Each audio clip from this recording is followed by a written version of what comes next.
How are you? So it's not the microphone. It may have to be one of those where I have to get real close. Good morning. Maybe a little bit louder, Melissa. Okay. Good morning, everyone. Hi, Jackie.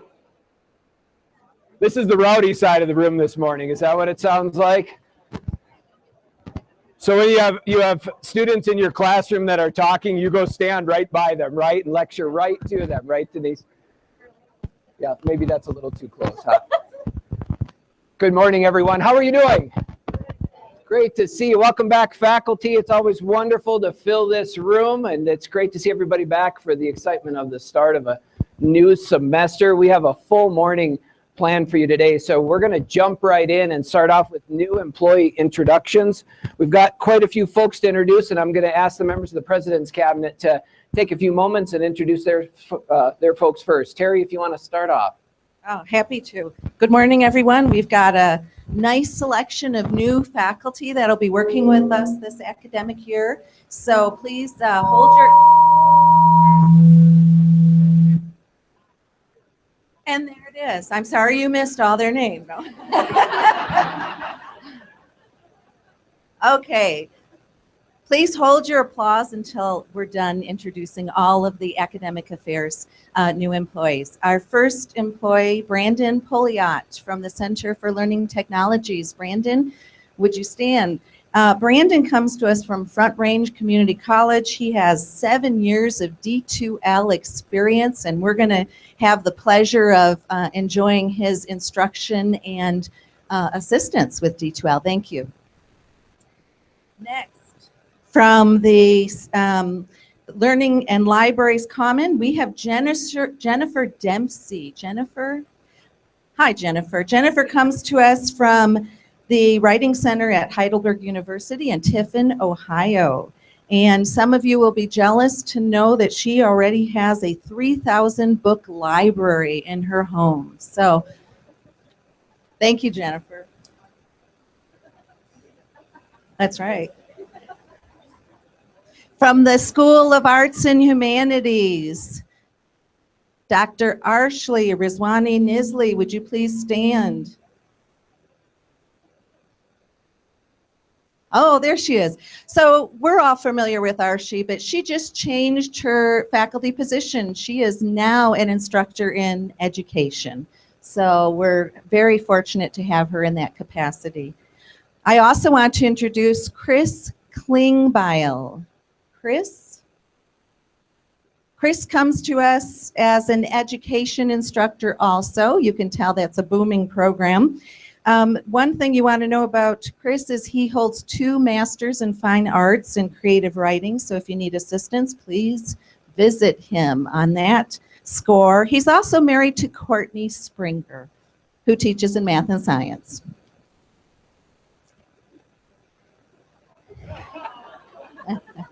In the School of Bats, we have Ryan Taylor. Ryan Taylor was with us last year. He proved his worth, and now he's a full-time instructor in welding. Christy Dvorsky is our new interim welding instructor, and she was unable to be here, so watch for more information about her. Matthew Morrison, he is our new instructor in agriculture, as well as the livestock judging coach. So welcome, Matthew, from Raleigh, North Carolina. Michael Van Wy. All right, Michael Van Wy is related to Larry, yes. And he is our new interim instructor of diesel technology. So he is an alumnus of LCCC and been a private contractor for over 20 years in the diesel industry. Rosemary McBride. Is Rosemary here? Okay, Rosemary is our new interim instructor of agriculture. So watch for her as you move through the agricultural area around campus. In health science and wellness, we have Lori Hart. She is a new nursing instructor, and she comes to us from the University of Alaska. So welcome, Lori. Robin Cole. Robin is a new nursing instructor. She's here from Evanston, Wyoming, where she was a charge nurse at the regional hospital. Amber Thielander. Amber is our new dental hygiene instructor. She's also a graduate of LCCC and has been adjuncting for us for 4.5 years. Celia Teague and Marie Koenigs. I know you didn't want to stand up, but you're on the list. So you must. We all recognize, but she is serving in an interim nursing instructor capacity, and we're grateful for that. Okay, School of Math and Sciences. First, I want to introduce the new interim dean, Dr. Amy Wangeline. Would you stand, Amy? Okay, Amy gratefully accepted this position, and she's doing a marvelous job.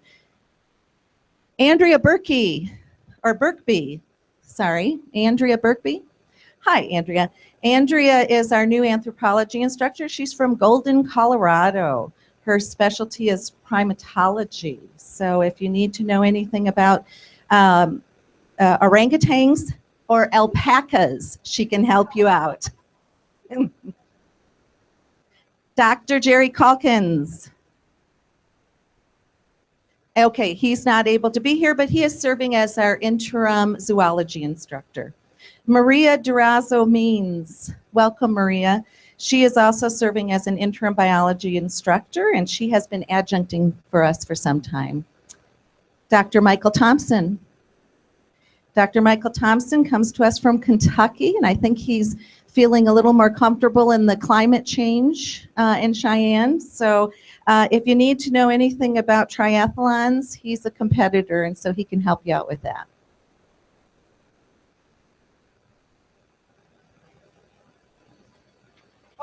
I'm sorry. He also teaches zoology and biology. Okay, let's move into the outreach and workforce development area. Ann Geike. Hi, Ann. Ann is the new case manager for ACES, and she'll be teaching adult education classes. Shelley Summers. Hi, Shelley. Shelley is our new interim administrative assistant for high school programs. Jocelyn Gaines. Jocelyn is a familiar face, but she's changed her role. She is now the new program manager for ACES. And Jasmine Veros.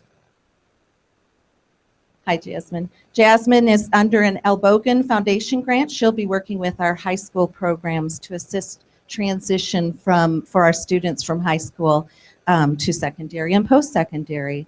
So thank you again. A round of applause for all of the academic affairs folks.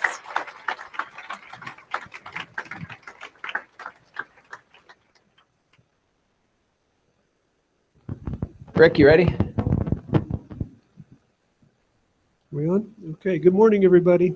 I'll run rapidly through administration and finance for you. Couple of people in accounting. First person being Jan Streeter, technician. Jan there we go. Welcome, Jan. And then, of course, we have Deborah Ambroso, accounting technician who came to us from student services. Moving on to campus safety, we have two. They're both not here right now. Wyatt Smith and Keith Asbill have come on. Moving to Child Discovery Center. First, Rachel Stapleton, an associate teacher. Rachel with us? There we go. Next, lead teacher, Elsa Chavez. Are you with us, Elsa? Around the corner. Welcome. Third associate teacher, Valerie Rivera. Are you here, Val?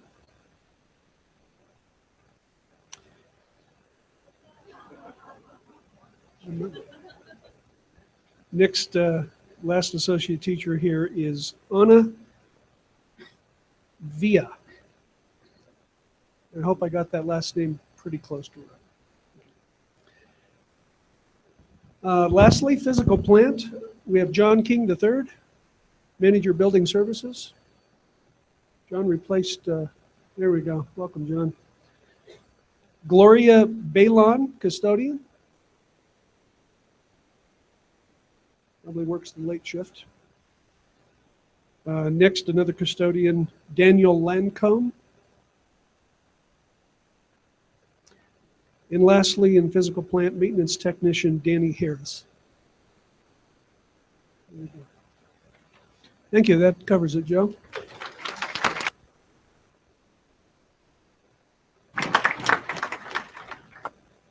Judy?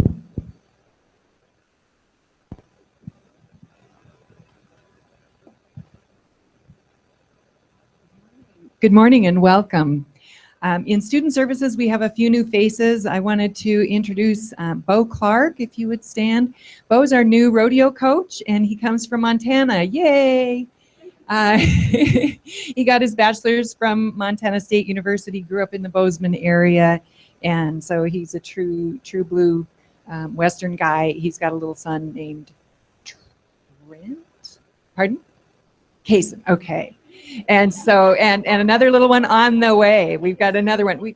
We have a whole lot of little ones in student services, which is really exciting to me.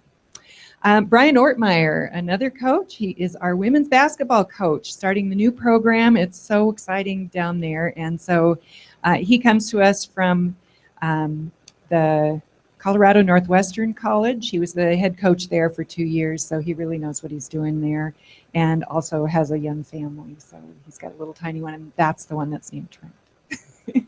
Thank you, Brian. We also have Kimberly Freemuth. I don't think Kimberly's here. Oh, there she is. Yes, I missed you. Kimberly comes to us from UW.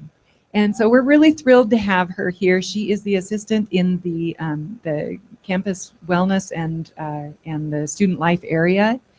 She has a background in design, which we're really using a lot for the new building when we try to arrange our furniture. So we're really pleased to have her here. We have somebody that is a familiar face, Crystal Smith. I told her I wasn't going to introduce her, and now I am. But she has just changed a little bit of her job. She's the lead career specialist. When we were able to add staff there, we made her the lead specialist for career services. Jess Brumfield is not here. He is down advising. He's a new advisor and is a really interesting guy. If you haven't gotten to know Jess, he has worked internationally. He worked at the first STEM high school or something in Burundi. And he is a commercial pilot, and he also has a background as a park ranger. So really wide interests and background. We're very happy to have him here. He grew up in Maryland, so I think he likes Wyoming very well. Kyle Inselman is the career specialist in the Career Center. Kyle comes to us from, he grew up in Eugene, Oregon, and that's a beautiful spot. Then he was at University of Colorado in Boulder, and has the scars of that place too. No, we just laugh. But he got a couple of degrees there, and then he is finishing up his master's in student affairs at the University of Utah. So we're really pleased to have Kyle join us in the Career Center. Andrew Wilburn is also not here. He's advising right now, and so unless I mistook, nope, he's not here. Andrew comes to us from Idaho as well. He was at the College of Idaho, and he also is a barista. So there's some talent in the advising team. Jennifer Mayers is the last one in student services. Jennifer is one of our trio advisors, and she comes to us from the voc rehab world, which is really a wonderful kind of a crosswalk. She has experience with helping students before they get to us, and now she's walking some of those same people through their lives at LCCC. She also is a mother of 2 children and came to us from El Paso, Texas. So glad to have you. Thank you.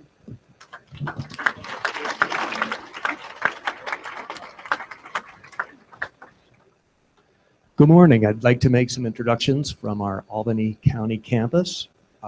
2 new faculty, both mathematics instructors. Pam Peters, who comes to us from San Juan College in New Mexico. Welcome, Pam. Megan Candelaria, instructor in mathematics, coming to us from the University of Wyoming. Welcome. And a new student services crew of 3. Dr. Kelly Humphreys, our Director of Student Services at Albany County. Where are you, Kelly? And she's joined by our 2 new student services specialists, Katie Gooch and Jamie McKim. Welcome. And finally, Talisha Mottinger. Talisha is our new campus operations coordinator. So welcome one and all. Thank you.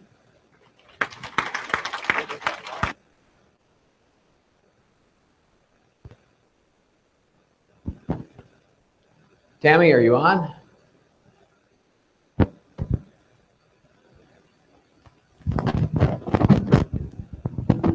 You hear me? There we go. Okay, in HR, we have 2 new employees. Lucas Yostin, who comes to us from BioLife. He was the center manager, and so he wanted to stay in Cheyenne, and we're very lucky to have him on board. He is our classification and compliance specialist. And then we recruited from the Children's Discovery Center, Marina Kirakosian, and she just started yesterday, and she's our hiring and recruiting manager. And just one more plug, since we have so many new employees, would you please all wear your name tags so we can get to know you? Thanks.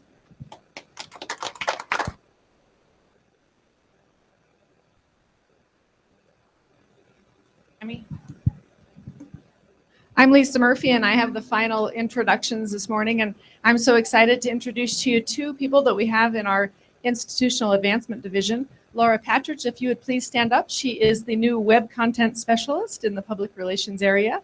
We stole her away from the Wyoming State Parks Division, and we're very excited to have her on board. She's the mother of 2 beautiful children, and we're so excited to have her on board. We're not very popular right now with Wyoming State Parks Division. So if you know Gary Shaney or any of those folks over there, they're not real happy with us, but we're thrilled to have Laura on board. And I'm also happy to introduce a new foundation member. This is Melissa Dishman, and we're very excited. We actually recruited her from Eastern Wyoming College. She is our new scholarships and annual giving person, and she's the mother of a beautiful young lady named Addison, and her husband is the principal of Burns High School. So please welcome both of these wonderful ladies to our division. We actually have a couple more, Kim. Good morning, everyone. I'm really the last one, right? We have 2 new employees joining us in institutional effectiveness. We have Mark Perkins joining institutional research team. He joined in June. He's a research analyst. He'll be focusing on analysis and reporting related to program review. Mark, are you here today, standing? And he always anticipates my actions. Mark taught English at Central High School and previously conducted social work research at Colorado State University. Second, Josh Barrera recently joined the information technology team in August. He works there as the systems and technology support specialist / assistant network administrator. He comes from us from Delgado Community College in New Orleans. And he and his wife, Erica, just celebrated their 8th anniversary. That's my long list.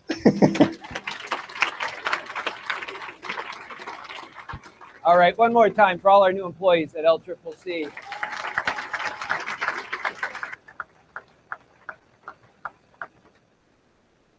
And now I have the pleasure of introducing 3 very special individuals that are joining us here today. They're members of our Board of Trustees, and I want to introduce first the Vice Chair, Mr. Bill Du Bois, who's in the back of the room there. Good morning, Bill. Welcome. And then the Board Treasurer, Mr. Don Erickson.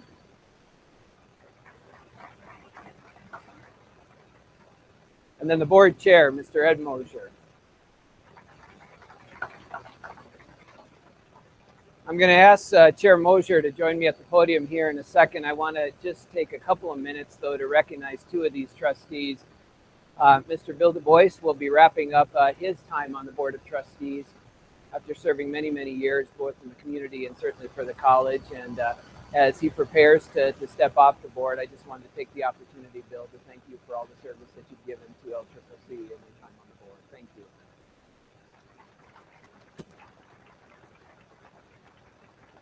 And then Ed, if you want to join me up here.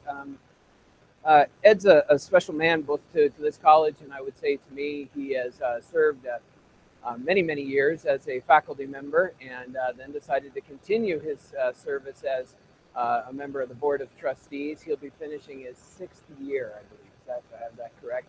6th year in December. Ed is not free running for the board, but I do want to take the opportunity just to point out that Ed not only excelled as a faculty member. When he stepped on the board, he really rose through the leadership ranks and leadership succession all the way to board chair. He also served as the president of the Wyoming Association of Community College Trustees, and has really taken on a leadership role in championing community colleges in the state, in the region, in the nation, and specifically LCCC. And so I know we've got a few months before the term's over, but I just didn't want to miss this opportunity to publicly thank you for everything that you've done at the college. Thank you.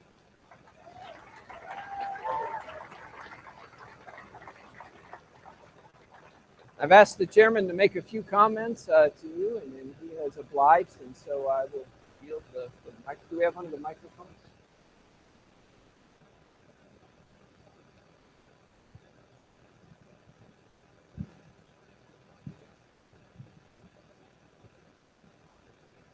Thank you, Dr. Schaffer, for those kind words, and thank you for you folks and the community allowing me to participate in this role as trustee. So I really do appreciate what you do. And I welcome you as the LCCC family. I don't see you as faculty, staff, administration. You're part of the family that I grew up with here at LCCC. I started at the fine young age of 30 out here at the college, and I've hung around for a long time, and many people would say I probably should be like that penny you put in the machine and flatten out with a couple of quarters and send on down the road. So I will do that at this time, but it is my pleasure, very much so, to welcome you, you new employees, those who've been around a while, and those who have been here a long time.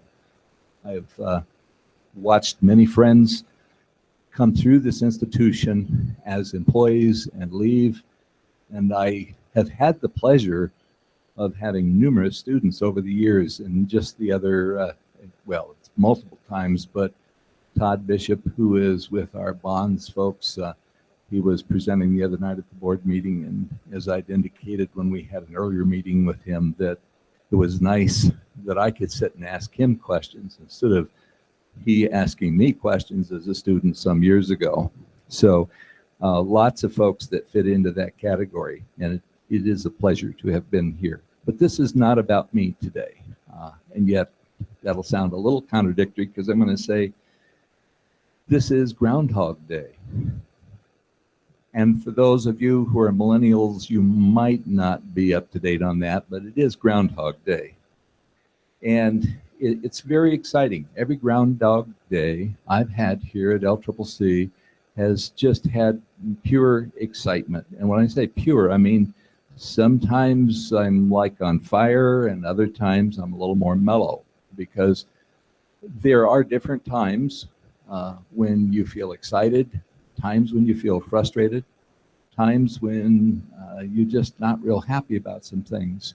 But all of you understand, all employees, not just faculty, but the excitement of new students coming on campus and the returning of other students is just, to me, very reinvigorating. And that's what's given me life over time in terms of all that excitement that I get from students. And that's really why you're here. That's why I'm speaking to you very briefly here. And I told Dr. Schaffer it would be brief. And as Bill Du Bois has always told me, when someone as a politician says, I'll be brief, you might as well lean back and relax for a while. So Bill, I hope you don't mind me stealing your words of wisdom there. I would all like to comment on the challenges that we're facing. When I've come to this institution over the years, we've had different challenges. And let me tell you, you've got one of the big ones coming at you, and that's not a surprise. You've been reading the papers, you're current, you know what's happening in our state. And because of that, you, the administration, the faculty, the students, the staff, we all have to work together. And I've watched this happen before, and I want to congratulate your team, that's all of you, this time around, because when we've gone through this before, and some of you are still here, when we had challenges where budgets were cut, I remember vividly the time that we all got letters that fired us. You have a leadership team, and that's partly the board, serving with people like Don and Bill and Brenda and Chris and the others on the board, Brad. I don't think Carol, I almost left her off. I mean, these people, and I know it sounds like I'm saying that to me, but I'm not.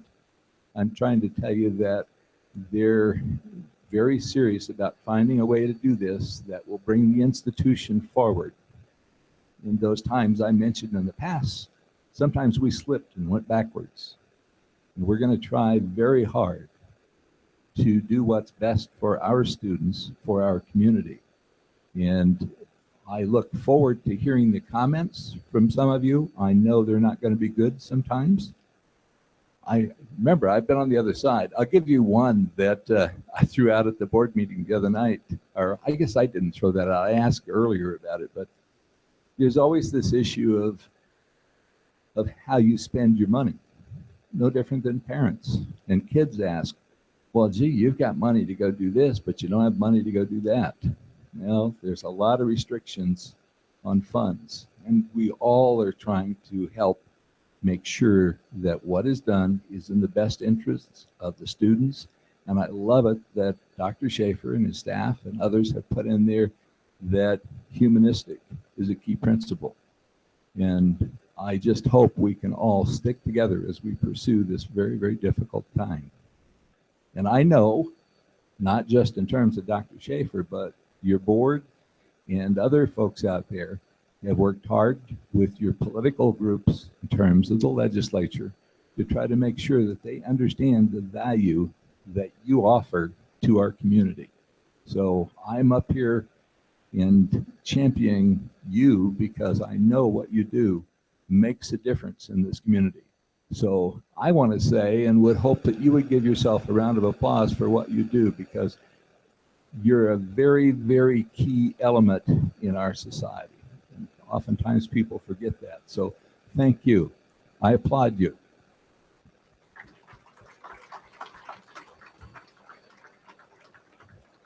With that, I would again say thanks for the wonderful time, and I'm not through yet. Even though I'm not running for the board, I chose to spend more time with grandkids. I'm sorry to say that, but after I retired and then 6 years on the board, I'm going to Edie, my wife, who also worked here. I'm saying, you know, I need to fish a little bit more. So with that, Dr. Schaffer, thank you for letting me speak. And again, thanks to you folks for what you do.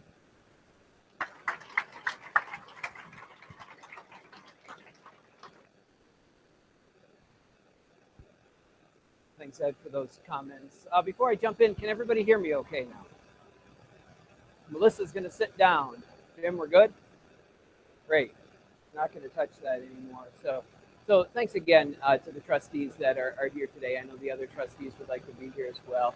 I can tell you without a doubt that LCCC has the finest board of trustees in the state right now. And I know the history and I know the commentary that has sometimes followed our board. But you have 7 members that are committed day in and day out to this college, to engage with our community and do things and contribute in their own unique way, and have really positioned the college to be the fine institution.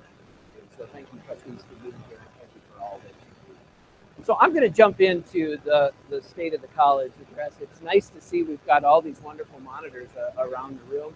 I don't know if they installed those for your use or my use, but I'm going to take advantage of them and go through this. Each year, I try to give a State of the College address that essentially gives you sort of a broad brush picture of the various things that are happening at the institution.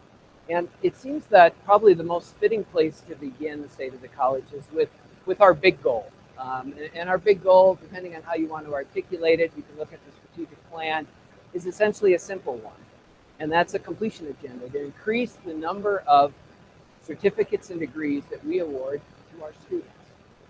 And most of you have heard me talk about the imperative and why this is such an important goal for the United States, for Wyoming, and even for Laramie County Community College, and it's something we're committed to. We've actually been focusing in the state, not just on saying we're going to do that, but setting actual targets. In fact, every board of trustees in Wyoming has set a goal to increase the number of degrees and certificates awarded by 5% every year through 2022. 5% doesn't sound like much, but when you look out through 2022 and try to put that in perspective, it's a significant climb for all of the community colleges. For LCCC, that means by 2022, we'll have to be awarding 1,100 degrees and certificates. Now, when we started out, we did pretty well. In fact, in our first 2 years, we blew our goal out of the water. This last year, we came close, but we fell just short with 810 degrees and certificates, about 19 short. So we have some momentum to pick up here to go, but what's impressive is if you look just since 2013, almost a 20% increase in the number of credentials that LCCC has helped students achieve here at the college. And that's something we're celebrating. I can tell you there is not another community college in the state that can boast those types of numbers. And so it's really impressive. And like I've done in the past, it's fun to go and say, okay, so which are the programs that have contributed to this and have really helped this? And so we take a look at total credentials awarded, as well as 1 year percent change and 5 year percent change. And really some neat numbers jump out here. So topping our charts are the mass media program.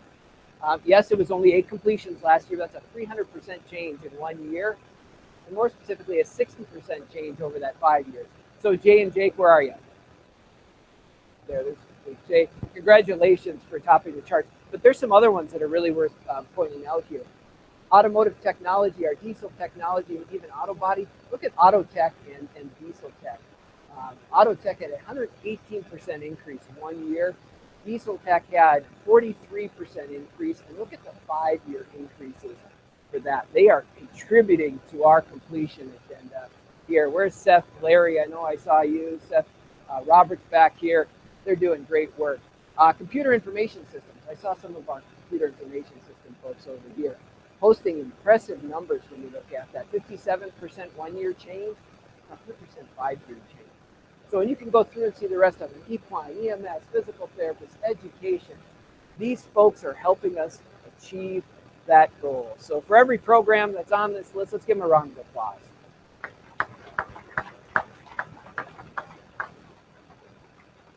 I also like to just highlight some of our big credential producers, if you will. And you can take a look, not surprising, nursing charts are total there with over 1,700 degrees awarded over the past 10 years. But as you look through there, you see some of the same programs, right? Auto tech, auto diesel, computer information systems. Business and finance has really been doing exceptional work here and really posting great graduate numbers with the redesign of their curriculum and alignment with DW. And so it's wonderful to be able to provide some accolades to these programs who are stepping up and helping the college achieve its overall completion. So let me shift gears a little bit and talk about enrollment. Enrollment's on everybody's mind, and we've been talking a lot about it over the past few years. This is basically the college's history in terms of enrollment. The top line represents our head count, the bottom line our FTE. And as we all know and have been experiencing, we've been in a multi-year decline essentially since 2012. We haven't seen a decline since this, since the turn of the century in 2000. We posted very, very similar declines. Early indications suggest we have reached the trough of that decline. I guess we'll know when we get through the academic year, but it's something that creates a challenge, and I'll talk a little bit more about that as we go forward. There are, however, some positive enrollment trends, and I want to just take a few minutes to highlight these. The first is what's happening with our new student enrollment and our transfer student enrollment, so students that are new to us. This is a point-to-point from last week's enrollment report comparison of last fall to this fall, and it's impressive when you look at our new student enrollment. Last fall, 37% increase in new students this fall from last fall. Transfer students, 27% increase in our students. And Sarah Hannes is right here, and all your team, all the admissions team, raise your hand for me. Hey, Sarah, raise your hand for all the admissions team. Please join me in congratulating Sarah. They have been working their tails off. Those are impressive numbers. When we look at our continuing students, it's sort of what I think of as the tale of two cities, right? Best at times, worst at times. That chart on your left looks at non-degree seeking students, and our non-degree seeking continuing students, those that were here last year and the ones that have returned, we're actually down quite a bit from even 14 and from 15. And some of us would say, well, we expect that. If they're non-degree, they were probably here maybe for that one course, that one certification, that one thing, and they don't come back. But the other graph, when we look at our continuing degree-seeking students, so those are the students that were here last year, said, I want a credential from LCCC, and that have come back. And you can see just from 2014 to this year, we've got a 3.7, almost 4% increase in those continuing students, and we continue to post strong numbers there in the right direction. And I can tell you, much of this work is a result of what our advisors are doing in the advising center. Talking to those students, calling those students, and really trying to establish that relationship and keep them engaged at LCCC. So Dr. Llewellyn, thank you to all you do in the advisors and the advising center. I know you guys are working on it. Some other positive enrollment bright spots that are worth pointing out. Where's Les Balsinger? Les, you and your staff, we're up almost 9.5%, 9.4% in online course registrations from last fall. Online learning continues to be an area where the enrollment at LCCC grows. Even as enrollment in the other locations has declined, our enrollment in online courses continue to grow. And we've got some great things that are contributing to that. I understand we put 25 new courses we designed online. We can now say we offer 6 programs fully online, these new ones, a couple education options, a handful of health information technology management options, and then psychology, and numerous other improvements that they've been working on there in the Center for Learning Technologies. We will watch this because we will continue to see enrollment growth and see LCCC grab a larger market share for online. And then a couple of highlights with concurrent and dual enrollment. I want to just congratulate Dr. Malm and the folks at the Albany County campus for their work in establishing a strong partnership with Albany County School District 1. If you ever get a chance to be in Laramie, for those of you that are there, you've seen this, they just opened up a $105 million high school right across from our campus. That is absolutely fantastic. And one of the things that we're privileged to be able to do is actually step onto that campus and offer programs in dual enrollment capacity over there for these students. And the one this fall is Seth here. Where's Seth?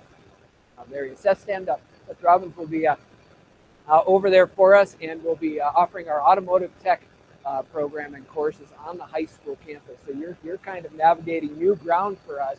But boy, I tell you, this relationship and partnership really could open up some doors for enrollment and for what we're doing with the program. So good luck this year, Seth. And then we just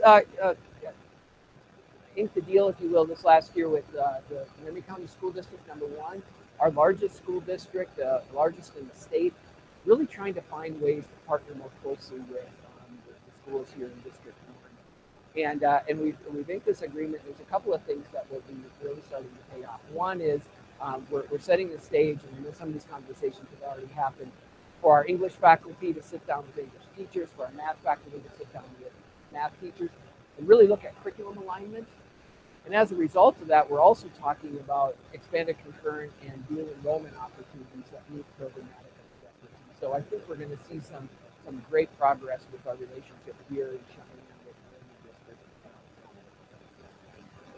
So now let's talk about our effectiveness. Most of you know that each year we produce a report card for the institution that tracks our overall effectiveness on far too many things than they're worth actually spending the time on today. But I'd like to give a highlight because it gives you a perspective of how we're doing as an institution in terms of achieving the goals, achieving the objectives, the outcomes that we're after. So we measure effectiveness at LCCC by looking at two groups of key performance indicators. One are what we call effectiveness indicators, the things we produce, the things we do. The other are efficiency indicators, and that's how well do we do these types of things. And I want to just move through these relatively quickly. The first one is student participation and achievement. In this indicator grouping, we're looking at those things such as enrollment, the overall graduation rates, and those types of things. And we've got some highlights worth calling out. We had a 40% increase in our first-time full-time graduation, a significant jump from last year. Now that's a small cohort of students, first-time full-time that we look at, but that trend's moving in the right direction. This is the first year we really have robust institutional competency data because we actually have a 3-year history now where we can look at how our students are doing on the institution's learning outcomes, and we're doing pretty well. And then one I want to just really point out and stress here and congratulate the faculty. For the last few years, we have been working hard looking at the rate at which our students succeed in the classroom. We call them course completion rates, course success rates. I know the faculty have been doing a lot of work to really look at how they can get more of their students to earn a passing grade within the course. And again, for the third year in a row, we have a significant increase in the rate at which our students complete. It's a 3.3% increase over the last year which we do. And I want to just tie this to another important component that we'll talk about here in a little bit, and that's our budget. Over the past few years, an increasing percent of our state allocation is coming based on performance. Right now, the Wyoming Community College Commission defines performance as the rate at which students succeed in the classroom. And if you look at just from FY14 to what we estimate in FY18 part-time and continuing, we will see the performance funding aspect of our funding go from $860,000 to over $2 million. So take the concept of student success aside, knowing that the real purpose of your students, we want them to complete their classes, what you're doing is also having a major impact on the institution. So please join me in congratulating all the faculty who have been working on our course success rates over the past few years. That is truly something to be celebrated because you guys are making great progress. And then challenges here, it's not surprising, you'll see this throughout. Enrollment really is our biggest challenge as we focus on student achievement. Academic preparation, we do well here. I want to highlight a few of the big places where we've gained and some things that really we're celebrating. First is the increase in our high school equivalency completions. So where are ACES folks? Thank you for what you've done. You made a nice jump there in the number of high school equivalency completions this last year. Well, where are the math faculty? All the math faculty, stand up for me. Come on, stand up. Come on. Stand up. Give these people a round of applause for me.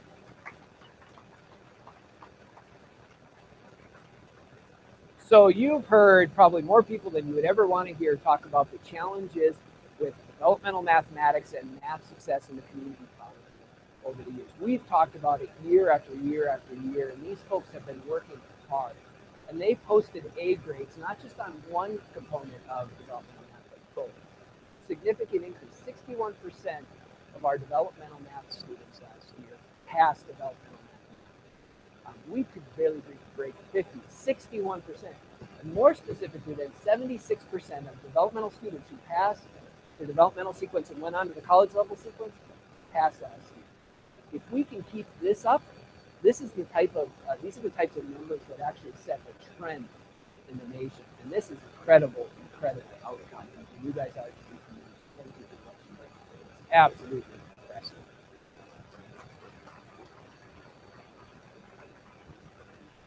Developmental English, we have some challenges and we have some good things, and I know there's a lot of change. Here's another group of faculty that have been working hard to really look at this challenge of getting more students to succeed in the developmental courses and then succeed in that first level college course. Last year, those developmental students that went on to that first level college course did well, 70% completion, course completion there. Struggled a little bit in the developmental sequence, and I know that they're already looking at ways to improve that. So it's one of those things we'll watch, and I have no doubt that we'll move in the right direction. Transfer prep. So one of the areas where LCCC continues to excel is when we track our transfer students and their first fall GPA at the University of Laramie. Most of our students transfer to UW, and then we followed their GPA. And again this year, we see our transfer students posting as good, if not better, first fall GPAs than other, even native university students. So it's really a strong point for us. We do have some challenges. We did see a significant decrease in participation in our transfer degrees, predominantly our Associate of Arts and Associate of Science degrees, and that impacted degree productivity and those types of things. And then one area where we struggle is success after transfer, defined as the percent of our transfer students that earn a degree within 4 years. Now, keep in mind, we're tracking students that graduated from us 4 years ago. So a lot of the work that we've been doing here over the last couple of years, we're not going to see that for another 2 years in this group. So in some ways, we expect these types of outcomes, but what will be important is watching how those improve. Workforce development, another real strong area for us. As I pointed out with some of our applied programs, such as automotive tech, computer information, sciences, diesel, really doing well in terms of degree productivity and the amount of credentials that students are earning. And again, here we're seeing that same enrollment issue with that, although the enrollment has actually leveled off quite a bit in our workforce programs, and I'm actually anticipating seeing some of that pick back up, especially with what's happening. Community development. Hey, Scott Noble, stand up for me. Stand up. We're not going to throw anything at you, I promise. Okay, the participation in our athletics events, the number of attendees shot through the roof last year. And I don't want to say it was all because of our new director of athletics and recreation. He might say it was. But whatever happened, our stadiums, our stands were full. And Coach Austin, where you at? So Austin's working here. I hope it was that way yesterday for the volleyball programs too, but that was really nice to see. The community's coming out to support our goal. So really, really positive. Customized training, Mary Ellen, I'd like to say we're the workforce people, but I think I can see them, right? They all got those shirts on. The number of customized training programs the businesses served last year is exceptional. I was in a meeting just the other day where somebody really extolled the virtues of our workforce development folks and what they do to help businesses thrive. Had a slight decline in our cultural event participation. It's an area we want to watch. It's not uncommon for the participation in those types of events and activities to sort of subside when you go through tougher economic times. It's one of the first things people tend to sort of give up, especially if there's a cost associated with it. But hopefully it's just a one-year blip, and we'll try to see that correct as we move forward. So now let me shift to these efficiency indicators. So these are the indicators of how efficient we are at doing things. The first one we look at is instructional productivity. Essentially, how effective is our instructional activity. Our time to completion for our certificate programs is exceptional. In fact, we saw a great outcome there. So that looks at, do our students finish their certificate within the time frame in which we have those designed? Is that me doing that?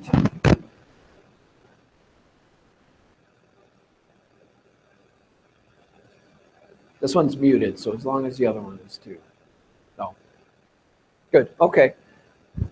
The other areas that we really excelled here is the fact that we're getting our full-time faculty in front of our students, both from the percent of our sections taught by full-time faculty as well as the percent of our credits taught by full-time faculty are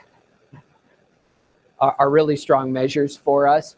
One challenge that we have in this area is our average section fill rate. Some of that is enrollment related, but some of that is just needing to really hone in on the scheduling of our courses and making sure that aligns with the student demand and filling the capacity within those sections. Fiscal stewardship looks essentially at how well we use our fiscal resources, our money, if you will. We have two goals here at the college that we've been aspiring to hit. One is that 50% of all of our expenditures, core expenditures, will be in instruction. We want to put the majority of our expenditures to the areas that touch students the most. And so we have a target of 50%. The other target we have is 70% of all our expenditures go to those areas that hit or serve students. So instruction, academic support, and student affairs. We continue to move closer to those targets. 47% last year expenditures in instruction, and 69%, so close in the expenditures that we have in student services, academic support, and instruction. So we're making progress there. One of the challenges we have is just the overall core expenditures per FTE. As the money we spend increases, but the number of completions were to decrease, you're going to see a larger expenditure. And it's just an efficiency indicator that suggests we need to take a look at how much money it takes to have a student achieve their credential. And it's an area that I think we'll see improve. Some of that, again, is enrollment related. College affordability. As you know, a hallmark of the community college is our ability to keep the doors open and keep it affordable to individuals and students who come to us from all walks of life. Our net price of attendance, so that's the price to students after you take off aid and all that other good stuff, is going down, which is a good thing, which means we're finding a way to keep it affordable. And the percent of students receiving privately funded aid, so the good work of our foundation, the number of scholarships that they raise and put on the table for our students, is increasing. 7% of our students receive privately funded aid, and that number is actually increasing. Challenges, I don't need to tell you this. Our challenges are we got to make sure we watch that tuition and fee line. We need to make sure that affordability is at the forefront and we keep those doors open as we move forward. And then the last one is campus climate. And this has a variety of measures that look at both the campus climate from a student perspective and the campus climate from an employee, faculty and staff perspective. One of the things we look at here is the benchmarks in the Community College Survey of Student Engagement. Those practices and activities that tend to indicate whether students will succeed. And one of the areas we did real well, and it's worth highlighting, is what students say they experience in regards to academic challenge at LCCC. And our benchmark is a strong one there.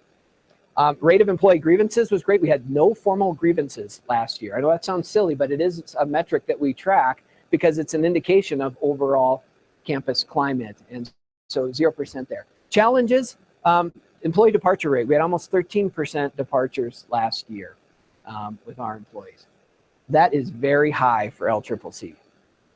I gave you a benchmark there just to take a look at what it was in 15 for the Western region, and it was 16.6%. And so that's average across all industries. But for LCCC, that was very high, and it's something that we need to watch. It's wonderful to have all you new employees here. We're investing in you. You're investing in us. We want you to be successful, and we want you to stay with LCCC as well. So this is something that we're certainly going to be working on.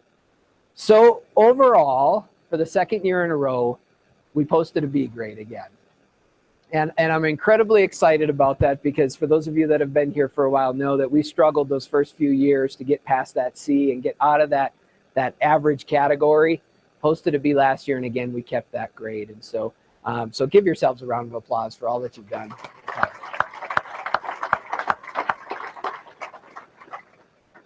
Next year, it's an A, right? That's what we'll move towards. By the way, I should point out that the full institutional report card will be available on both the webpage under institutional research, but also in Eagle's Eye under the institutional research communities. I would encourage you to go out and spend some time there. Deans, directors, look at those. And if you have other questions, ask Anne-Marie in institutional research. It's great data. It really is sort of the pulse on how we're doing as an institution.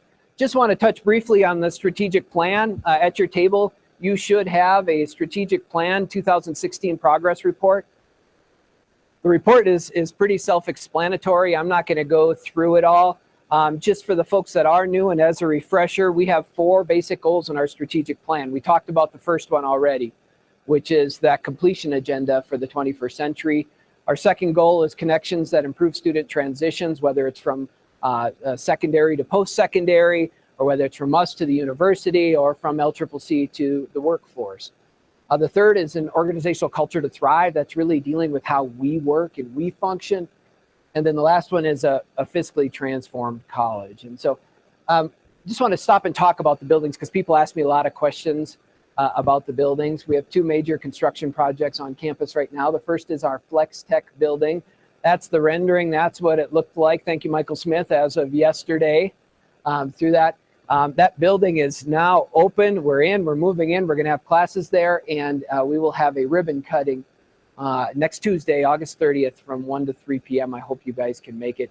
Fantastic building. Ryan, Sam, Larry, you guys should be great and feel excited to be in that facility. It is one of the finest facilities of its kind in the state and really in the region. So exciting to see that coming online. The Pathfinder building, or what we used to call the Student Services University Center building, is on budget, on target, and we should be in that by the end of the semester and have a ribbon cutting for that building in January. And so really, really exceptional. I do want to pause and just, Tim, where are you at, Tim? Raise your hand. Tim McNamara, building folks, facilities, grounds, to have $50 million worth of capital construction going on, the start of a semester, and still have our buildings and our grounds looking as nice as they do requires a hard commitment of a great team of individuals. So let's congratulate physical plant, grounds, building, all those guys for what they're doing. We truly are transforming the campus, and you guys are really helping us do it, so we appreciate it. All right, so now the thing that's on everybody's mind, right, that nobody wants to talk about is probably the most horrible thing to really try to kick off an academic year with, and that's talking about the state of our fiscal affairs, the state of our budget. I won't read all of these to you. They're there. This is a snapshot of some of the budget woes that are facing the state of Wyoming. These are March data. But it's not surprising we're getting hit in energy production and extraction, energy jobs, total non-farm employment, 10 consecutive months of job losses in Wyoming, something that we have not seen for some time. And then revenues for the state have dropped precipitously. For those of you that just as a refresher, the state government, the state really receives the majority of its revenues from a couple of areas. Three, I guess you would say. One is from the severance taxes. So the taxes that are assessed to companies when they extract natural resources from Wyoming's grounds. A significant component to our revenue.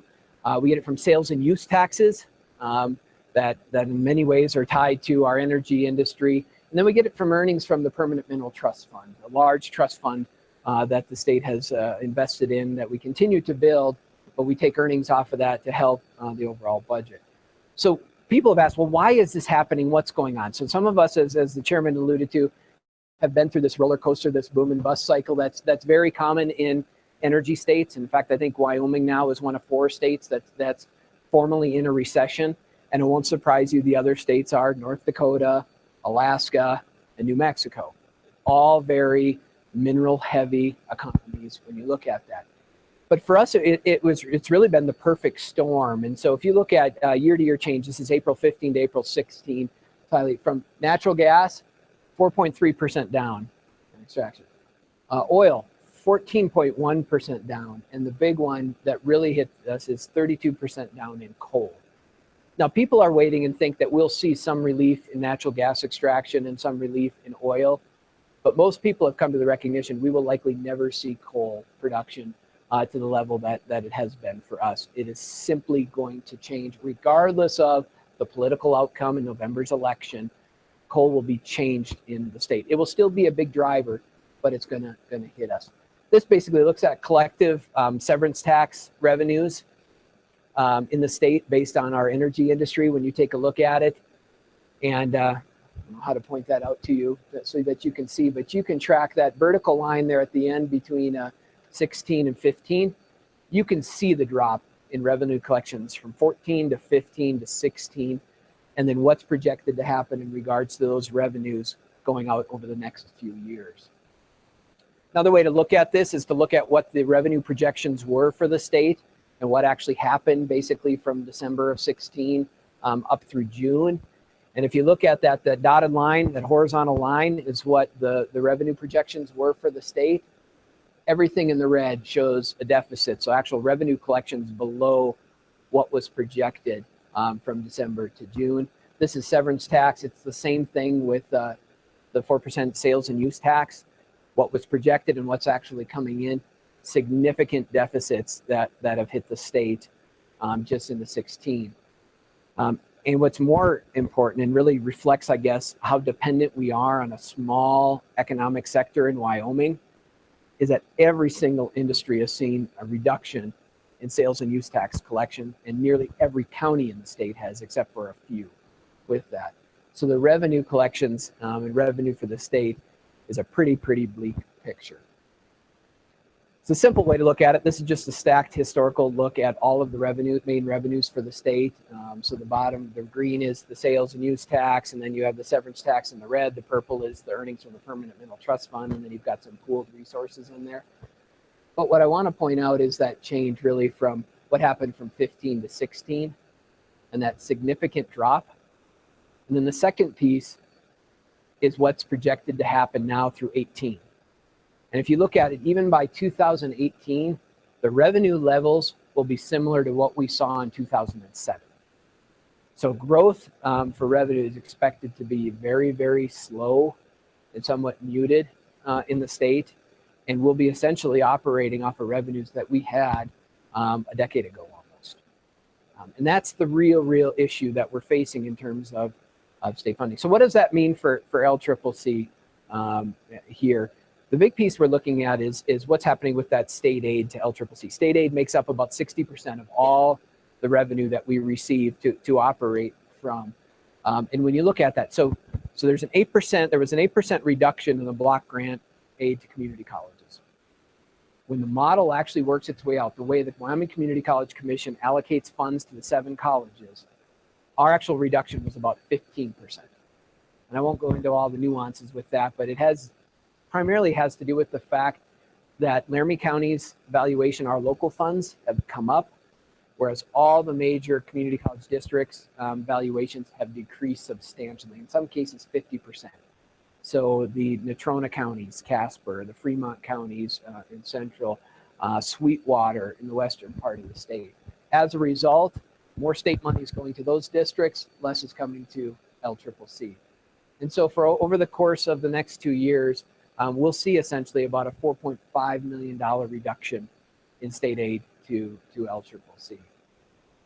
So as we approach setting the 2017 budget, we said, okay, we don't want to take the same approach that you read about in the papers, that you've likely had emails from your colleagues across the state on, that you're hearing about through the grapevine, which is, as the board chair alluded to, these drastic, very quick, let's just get these cuts done and do them and hope that it's the right where to be, that usually end up leaving you in a place of, okay, we made the cuts, but now what do we do? Versus really thinking strategically. And so with the board's leadership, what we did for FY17 is said, okay, hey, we need to use the resources that we have at our hands through conservative budgeting and what we've done with our reserves and say, how can we take some time to make sure we look at this exercise and do it correctly so that the campus can actually move out of it stronger perhaps than when it went into it. So the big piece that we did is we took $1.5 million of temporary funds, $1 million out of our operating reserves, about $500,000 out of the 1 mil fund, which is a one-time liquid use fund, to balance our budget. We cut about $500,000, and we were fortunate to see some revenue increases. There was a tuition increase that netted some funds. As I pointed out, the performance funding component based on course completion helped us out as we went forward. And our local funding is actually stronger. In fact, it's one of the few in the state we're actually seeing a stronger local economy, and that's helped us out. So what that means, though, as we go into FY18 and trying to balance that budget, is we've got a deficit to make up. So we essentially have to get out of that temporary funds. Those temporary funds will go away next year. That's 1.5 million. We know, based on the model and based on the biennial allocation of funding, we will see another $500,000 reduction going into 18. And now there's talk about additional reductions on top of that likely will come out of the supplemental budget session here this winter. So in all, if nothing else, the number I want you to take away is $2.5 million. $2.5 million is what we have to reduce from our current FY17 budget for FY18. That's the number to keep in the back of your mind. $2.5 million is a lot of money, and I get that. But I want to put this into perspective as well. It represents 6% of our total operating budget.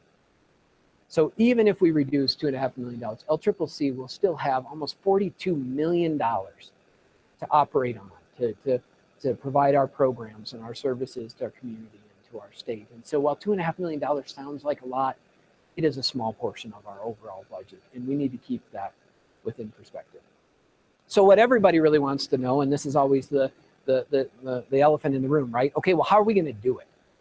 So what are we going to do? You know, we position ourselves to say, I'm going to argue for this or fight for this or do for this. But what's important, I think, for LCCC, and I would say this is not a unique approach in the state or even in the region when it comes to doing these things, is we're going to try to hit this head on. And so we've established 2 goals for moving through this exercise. We call it the core exercise, as I think I said in an email. That stands for critical optimization, reallocation, and efficiencies. Just remember core. That's what we're going to call it. But there's 2 goals. The first is we have to balance the FY18 budget by reducing expenditures from the current year's budget. And we're going to do that through 3 ways. We're going to reduce expenditures, we got to find efficiencies, and where we're able to increase revenues for FY18. That's goal number 1, how to set that budget. We don't stop there. Our second goal, though, is ensuring that we continue to meet the current and future needs of our stakeholders, specifically our students. If all we do is reduce and forget to keep the eye on our primary stakeholders, we've missed it. And so we know we have to preserve the core of LCCC's mission and what we do with same things we talked about: academic preparation, transfer preparation, workforce development, community development. And then we also have to think about how we increase the value that LCCC brings to its stakeholders. So it's not enough just to cut back and decrease the value and say, okay, we made it. We also have to think about how we're going to increase that value. There's 4 guiding principles. I've shared these with the trustees. Actually, many of them are derived from feedback from the trustees. And I share them here today because these are the guiding principles for how we're going to carry this out. These are the things that you should be able to hold me accountable for, the leadership team, the trustees, and we should hold each other accountable for. The first is, as we approach these things, we've got to keep a student and stakeholders perspective first in front of us. The current needs, the future need of our students, our communities, and our state. When we have these conversations, that's got to be the first principle, is keeping our students and our stakeholders first. The second one is encouraging commitment. And it's really commitment by all of us that are involved with this. I'm not going to tell you that we're going to get everybody to feel great about the things we do or even to agree with the decisions that are made. But we want to create an inclusive process where people at least can feel that their voice was heard, they were aware of why and how, and there was an opportunity really to engage with the work that we're doing. They're not the pink slips that just show up at your door and everybody is fired. They're not just, we're going to reduce the expenditures in this area. We really want to encourage that commitment through transparency and inclusiveness. Disciplined decision-making, we will be using evidence, data, objective feedback to make the decisions, even when they're tough or difficult decisions. And then the last one that the board chair referred to is this humanistic approach that preserves the dignity of individuals, especially those that may be impacted by whatever decisions are made. You all commit a lot to this campus. Our students, our community, trustees commit a lot to this campus. We can't lose sight of the fact that we're all human beings who are here trying to do a greater good through community college education. So that principle is really guided with that. So there's 2 processes that we'll be working on. The first is identifying efficiencies and opportunities for revenue increases. So we need to tap the great thoughts of all of you around campus and identify where are the areas where we can operate more efficiently and where are there ways we can actually increase revenues to the state or to the college. And so we'll be forming 2 committees. In fact, that formation should happen here within the next couple of weeks. We're going to ask folks from the campus, not the president's cabinet and others, but actually folks from the campus to help us work with the campus community to identify viable opportunities for increasing efficiency and increasing revenue. So there should be a lot of dialogue, a lot of opportunity to say, hey, you know what, I've got this idea. I think we can save money if we do this. That's where these are going to come from. The other side is program prioritization. And when I say program, I want to be clear. I'm talking both academic programs and non-academic and administrative functional areas. We're going to look at both and say, okay, how well are we doing? Which ones create value? How effective, how efficient are we at? And really try to build models to help us understand the things that we do and identify where can we grow and increase capacity, where do we maybe need to perhaps reduce. And as those develop, that's going to be out there for consumption and for feedback. In fact, one of the key components of this, as the plan is actually developed, it's going to go out through College Council for feedback. And those are your representatives. If you don't know who your College Council representative is, get to know them, because we're going to be using that shared governance group to be looking at all of these things as we move forward with the plan. And then ultimately, a proposed plan is going to hit the Board of Trustees on December 7th. Now, I say that's the plan that the board has to look at. Implementation of the plan will happen after that. So these things aren't going to be decided, implemented, and done by December 7th. We're just putting together a plan for how we're going to approach this. A couple of other things to consider that I just want to be clear about and make sure we know. We don't have a whole lot of time. December 7th is going to be here quickly. I know that's already to the end of the semester that we're just starting right next week, but it's going to go by quickly. So we don't have a whole lot of time. And so we've really tried to create the preparation, the materials, and the process to help us move into this. About the process, it's not going to be perfect. While we have a fairly well-developed way to assess academic programs through the academic program matrix, we have to be honest that trying to find an objective way to assess all the administrative and service functions doesn't exist. So we're going to work towards that, putting it in place. And so for those of you in the non-academic areas, no, it's not going to be a perfect analysis or a perfect process in the next 4 months. But we're going to do our best to make sure that it's transparent, objective, and makes sense. This is also more than a budget cutting exercise. So I really want, if any of this, take anything away from this, I just want to be clear. This is not shave $2.5 million and we're done and go, phew. That's all we do. It is very likely that more than $2.5 million will move within our budget. Some will move out, but some may move. We have to look at opportunities to increase that value. And if that means increasing opportunities within an academic area that we know we have pent-up demand and growing capacity there, we need to do that to help with those enrollment challenges. If it means investing in an area because we know over the next few years we can grab efficiencies, we're going to look at doing that. So this is more than just a cut and then stop. It's really about looking at how we position the college to actually increase its value. And you'll probably hear me say this, well, all ideas are on the table, and I mean this, and I hope we can really embrace this. All ideas should be on the table. We can't take things personally. We can't think that they're fronts, and we certainly can't take them as, once they're said, they're absolutes. We have to be comfortable with having the discourse and throwing things on the table. But you probably won't hear me talking about a lot of the traditional approaches. So you probably won't hear me encouraging or saying we're going to do hiring freezes. We have positions that are open that we need to serve students. There's demand. We got to invest in those. We're probably not going to look at early retirement incentives. I'm not saying those are off the table, but oftentimes you put those on and the very folks that you don't want to lose end up taking the retirement. We're not going to use those blunt instruments just as a way to reduce the budgets, because what we've learned from the past is while that helps you in a short window, you either have to reinvest in those areas or you pay for it down the road. So we really are going to be looking at those tough decisions, but also those creative and innovative decisions. Then the last thing, you can follow all of the activities with this in Eagle's Eye. There's a community set up. It's called the AAA Core Initiative. The AAA is there to make sure that is the first community that shows up when you log in. It's not AAA, like we need that type of coverage or anything. But we'll be posting materials, progress reports. We'll start a threaded discussion board around major questions and things out there. It really will be a resource for you to tap into go forward. So I want to wrap up by talking about why it's important for us not to become overly distracted by the challenges with the state's fiscal environment. Yes, we need to take time. Yes, it can create stress, and yes, it can create anxiety, but we can't lose sight of the reason that we're here. we can't lose sight of the fact that there are students that are going to walk through our doors next week, and they're going to expect us to bring our A game.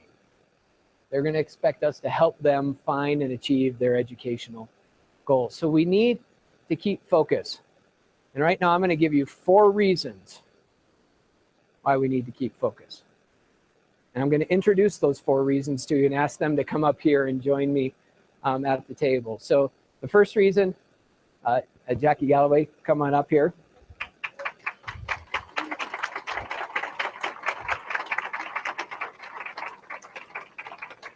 Second reason, Maida Markham, come up here.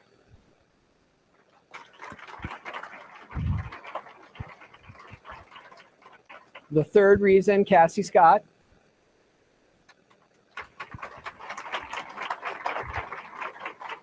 And the fourth reason, Ellie Williamson, come on up here. Now, these students, some are familiar faces, some are brand new faces, but I've asked them to come and just take a couple of minutes to talk about what LCCC means to them, why they're here, and more importantly, what they need from you as they pursue their educational goals. So Jackie, I'm going to put you on the spot first, if that's okay. Hi, I'm Jackie Galloway. A little bit about myself. I came down from Anchorage, Alaska, so I know that there was someone from UA. Alaska's in the building. In Alaska, I was labeled an unaccompanied youth, and what that means is that essentially I got emancipated without having the funds or needs to actually financially take care of myself. So for a large portion of my time in Alaska, I was homeless. And so what I knew I wanted to go to college, and I knew I wanted to figure out how to do that. So what I did was service programs. So I did AmeriCorps. I was in the FEMA Corps branch of that. But after doing FEMA Corps, I realized, I don't really have a lot of skills, and I need to build up on those skills to finish my education. So I looked at the Western Undergraduate Exchange Program, and LCCC was really affordable. So I ended up making my way here. So the first semester here was last spring, and that was a bit of a culture shock for me. I didn't really know anybody. There was a lot of horses, a lot of cows. So I didn't know what to do, but there was resources made readily available for me. And so I went to Counseling and Wellness, where I met Miss Deborah over here, and she walked me through the process. And at the time, Mitch was the coordinator over there for counselors. But if it wasn't for Deborah and her kindness and walking me through the process, I wouldn't have built that confidence to reach out and join student leader positions. So I became an RA. During that time, we tried to ignite a Blue Crew, which is supposed to be like a pep rally type thing. That kind of fell miserably. But, we failed gracefully and we kept going. I got nominated to be for Student of the Year to represent LCCC with the WACCT. That was a shock. I didn't even know that was going to happen. And when that pushed me to keep going further. And now I'm the community advisor over at the resident hall. And so we're doing big things, and it really is just a smiling face and someone helping me through. So Deborah, I know you're going to cry, but thank you because it was you. So thank you.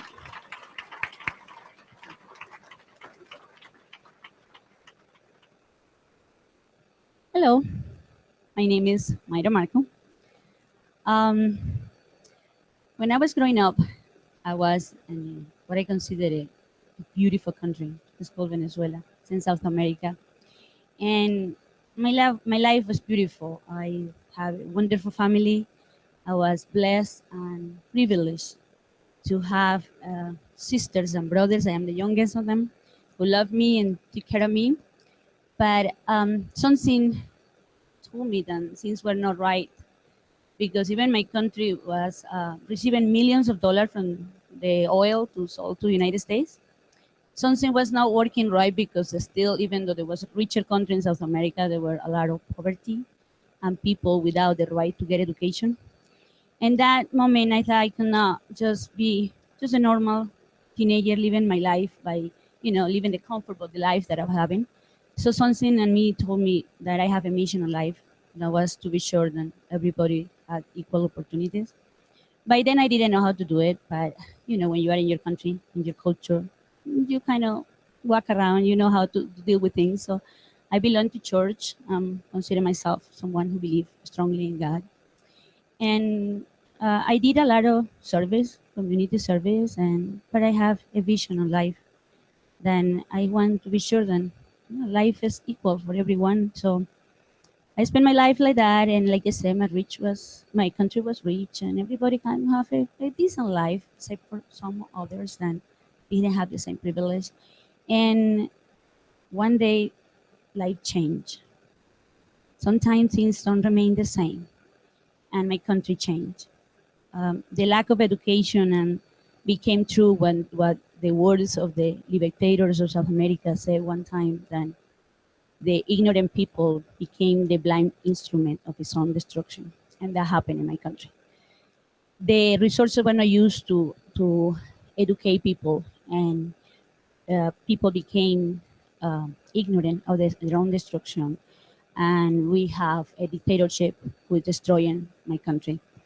And by the country changed, my life changed. By then I was married with an American teacher from Cheyenne, Wyoming, who came to teach in Venezuela in one of the international schools. And his life changed, and he has to come back to his home. And my life completely changed. And here I was in Cheyenne, Wyoming, someone who was raised looking on a regular basis the Caribbean Sea and the sunshine of the country who is in the tropic.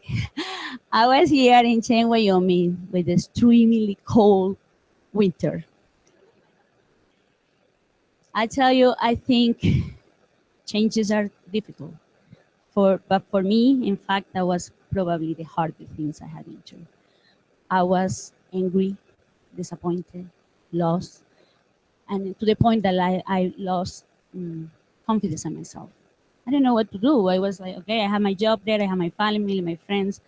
Besides my husband, family here, I didn't know anybody, how to start or what, So, but like I say, I learned at a young age that education is the key.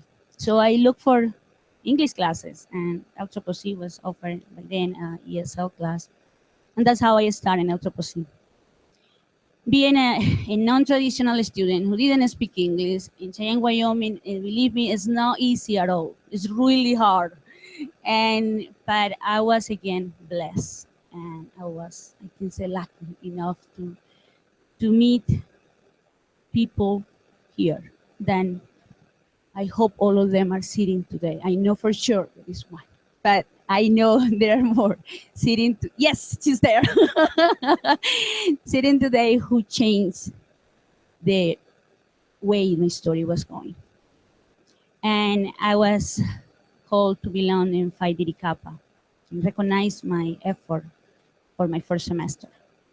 And I became member of the Phi Didi Kappa, and I was sitting one day in one of the meetings, and one of the advisors of Phi Didi Kappa, she touched my shoulder and say, Mayra, you should run for a president. I was, what?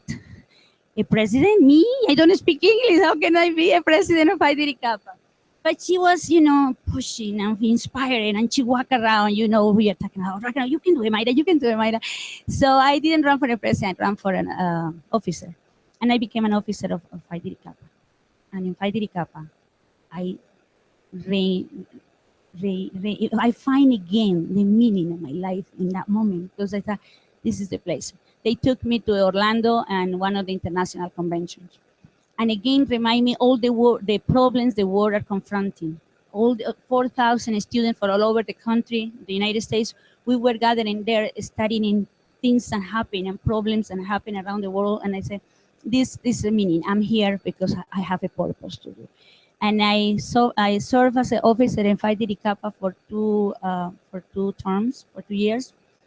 And one of the things I learned in Anthropology is I learned from Dr. Schaffer that Anthropology didn't have enough Latin students representation according with the population that we have in Wyoming. And I said, well, I'm going to be sure that happens, that my Latin community people have representation in Anthropology, and I worked for that.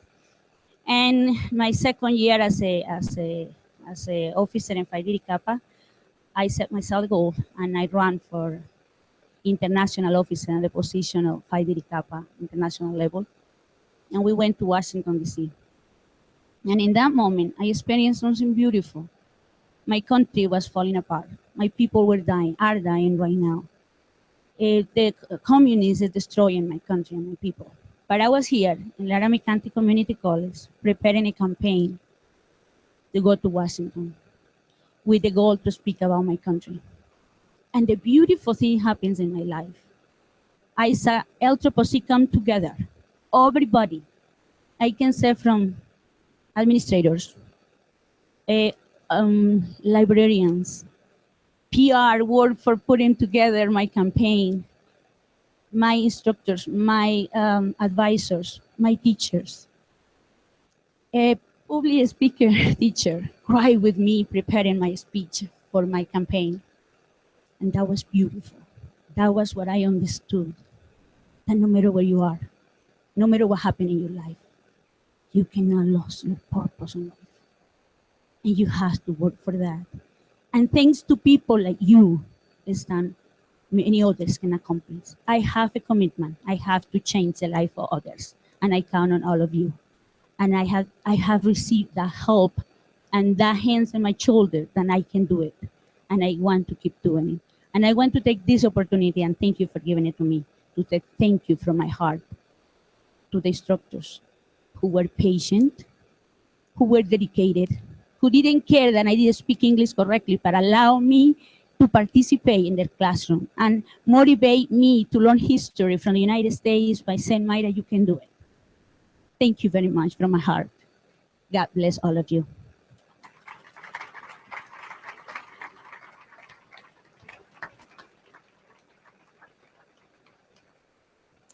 Good morning.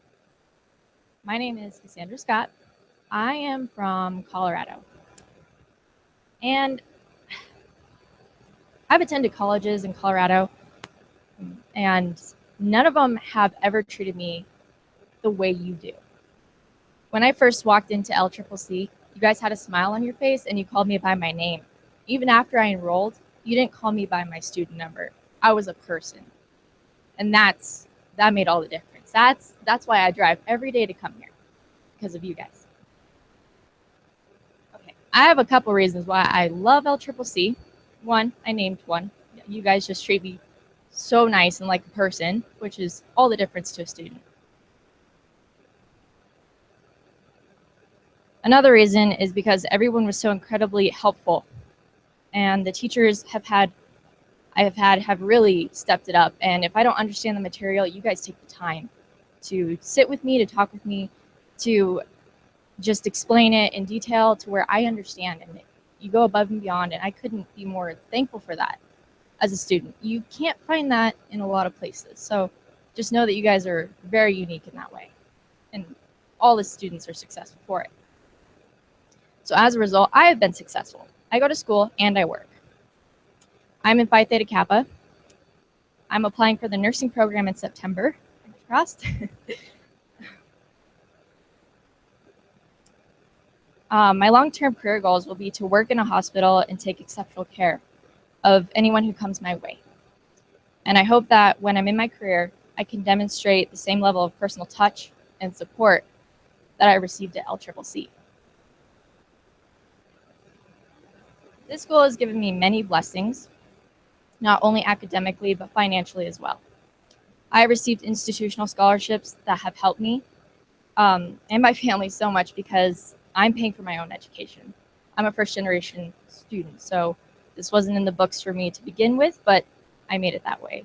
And because of your help, I'm here and I'm doing great. Without institutional scholarships, I would not be able to attend at all. Institutional funding is so important to me and for future students like me, and I'm optimistic that it will continue.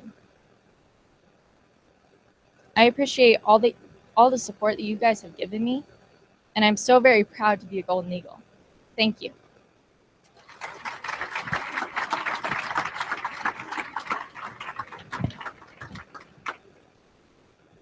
Hello. My name is Alexandria Allie Williamson, and I've lived in Cheyenne for 16 of my 18 years. And Laramie County has been a wonderful place to grow up in and call home. I graduated from Central High School with honors, and I'm excited to be attending LCCC in just a few short days, and it's my first year here, so I'm really excited to meet all of you people. I I was a 3-sport athlete in high school, and I was given the Chief Award for my numerous varsity letters in all 3 sports. I can honestly say that 6 months ago, I thought I'd be running track and field at a college of my choice at a university. I had numerous scholarship opportunities, and I thought LCCC was a really good fit for me. On learning, however, LCCC was starting a new women's basketball program, and I made a promise to Scott Noble and that I would wait to meet the head coach and look into the academic program here at LCCC before committing to another school. I did just that, and after visiting the campus and seeing what LCCC had to offer academically, it made sense to stay in my community. It is with great honor and excitement that I'm not only going to be playing a sport that I truly love, but also obtain my associates in applied sciences here in Laramie County.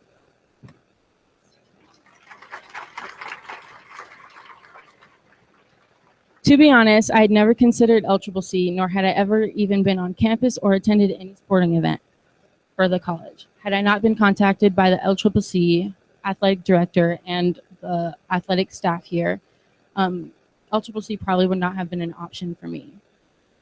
I made my choice to attend Laramie County Community College after visiting the campus, meeting the new basketball coach, Brian Ormeyer, hi, and researching all the academic programs they have here. I felt that LCCC had a lot to offer both academically and athletically. The class sizes and all the different programs to obtain my associates is truly amazing for a city our size. I was impressed with the options I had to choose from to further my studies in some form of medical career. It is my understanding that there are 15 local athletes currently enrolled at LCCC, and I am proud to be one of them. The school is regionally and nationally known and has a great reputation. I believe that this institution has a lot to offer and will help me obtain my goals both career-wise and personally. I will not only have my associates in 2 years, but I'm hoping to continue my studies at a 4-year university after this. I've been an ambassador of the City of Cheyenne and Laramie County through several organizations, including 4-H as a CFD dandy and a volunteer with many other organizations. And now I look forward to doing the same for Laramie County Community College. Thank you.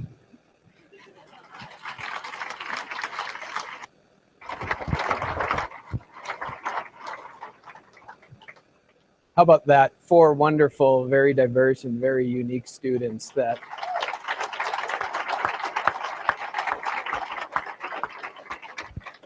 and that's 4 out of more than 3,500 that will be engaging with us this fall here in just a couple of days. But I think their stories and their purpose remind us that regardless of the challenges we face, and we'll face some challenges now, and we'll face them in the future too. You know, we've got great students, and those students recognize how great of an institution LCCC is and all that we bring to the table. And so we'll be fine. We're going to make it through the budget issue. We'll work together, and we'll come out, and we'll be stronger. And I think in many ways we'll continue to step into leadership position in the state and even regionally as a community college and all the things that we offer because of the work that we're going to do.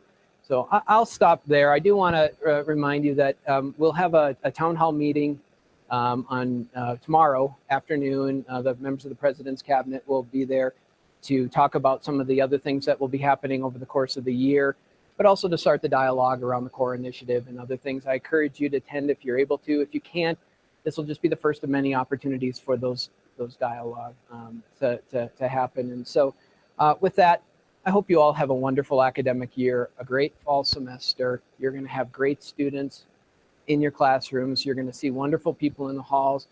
And the best thing, you get to work with each other.